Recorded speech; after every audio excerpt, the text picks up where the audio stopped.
Hi there, my name is Diane, but you can just call me D. Alright, today I'm back with a book haul from the library. I would say I'm 50% excited about those books and 50% meh. So actually the books I got from the library before those were very thrillery, and I just wasn't in the mood for that kind of thrillers.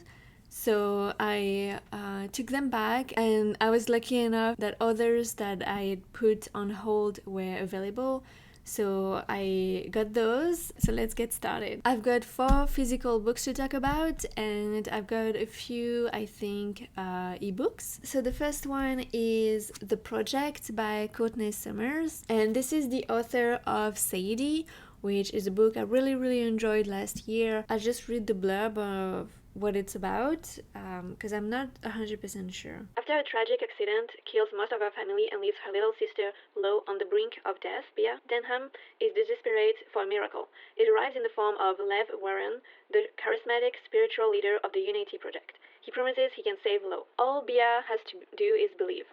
I think that Bia gets into a cult and Lo is going to try to save her, I think. At some point, she's going to try and expose the cult for what it is, and she might be in danger or something like that. So it sounded really interesting, and then I got into that phase where I just didn't want to read any thrillers, but then I decided to keep it and try it because I really like this author, and I think I'm more in that kind of mystery than in a traditional thriller. The next one is Lost in the Never Woods by Aidan Thomas.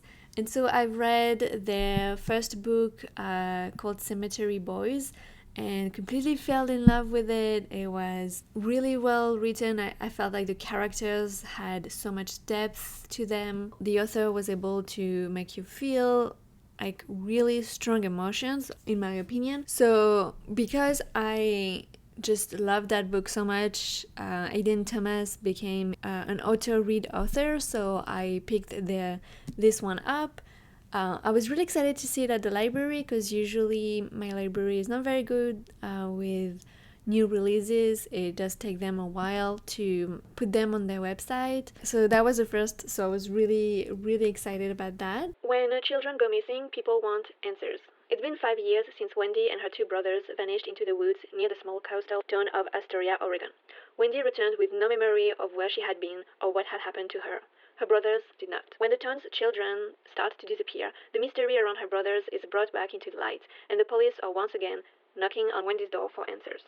Attempting to flee her past, Wendy almost runs over an unconscious boy lying in the middle of the road. Peter, a boy she thought lived... Excuse me? That's rude. A boy she thought lived only in her stories asks for Wendy's help to rescue the missing kids.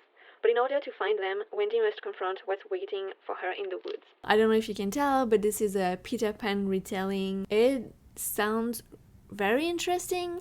I love the story of Peter Pan, but I can't say that I'm necessarily attracted by any retelling from it. Because it's Aidan Thomas, I just had to try it. I think they can put a nice spin to it, so I'm really excited to see what they did with it. The next one is Crooked Kingdom by Leigh Bardugo. I have been trying to read all of her books from the Grisha verse. So I've read the Grisha trilogy, and now I'm reading the Six of Crows duology. So I've read Six of Crows, and so I was waiting for this one. And then after this one, I can finally watch the TV show. I've done all this for the TV show, and I don't even know if I'm gonna like it. I can't say that I'm very passionate about any of those books. I just feel okay about this duology. It's better than the previous trilogy. But you know what's great is this is a new book because it has the Netflix adaptation logo. So it's nice because I can tell you that the copy of Six of Crows that I got was really beaten up. So that's cool. You know, it's easy to read. It's fast action, fast pace, and I'm actually in a big fantasy mood, so I think it's gonna be a good time. You know, I've heard that people really enjoyed this better than Six of Crows, and I thought Six of Crows was okay, so I think that'd be nice if I enjoyed this one even more. I should say that this is about a team of misfits that goes on this big heist and drama ensues.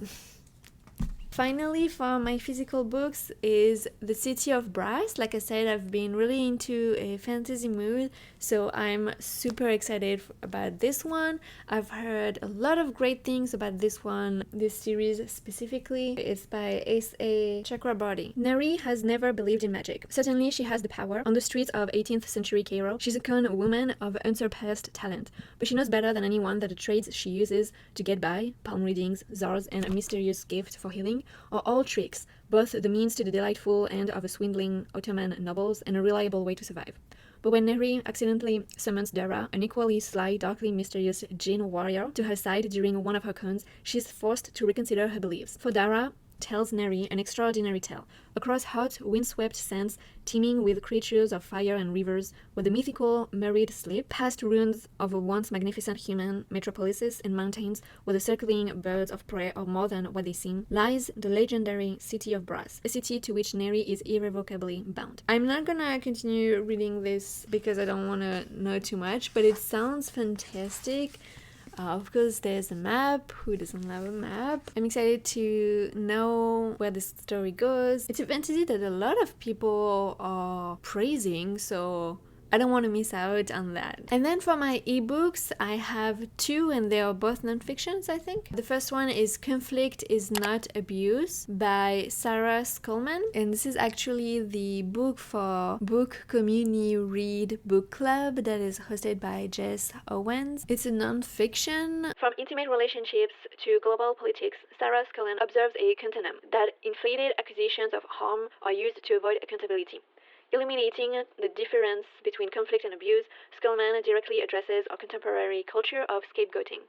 This deep, brave, and bold work reveals how punishment replaces personal and collective self-criticism and shows why difference is so often used to justify cruelty and shunning. Rooting the problem of escalation in negative group relationships, Skolman illuminates the way cliques, communities, families, and religious, racial, and national groups bond through the refusal to change their self-concept. She illustrates how supremacy behavior and traumatized behavior resemble each other through a shared inability to tolerate difference. So it sounds really interesting. I'm sure I'll get some more perspective out of it, so I'm excited to try it. And the next one is actually not an ebook, it's an audiobook, and it's called Fucking History by The Captain. I don't know. 111 lessons you should have learned in school. And so the blurbs says, history that doesn't suck, smart, crude, and hilariously relevant to modern life. Those who don't know history are doomed to repeat it.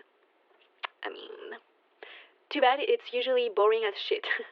Enter the captain, the ultimate storyteller who brings history to life and to your life in this hilarious, intelligent, brutally honest, and a crude compendium to stuff that happened before any of us were born.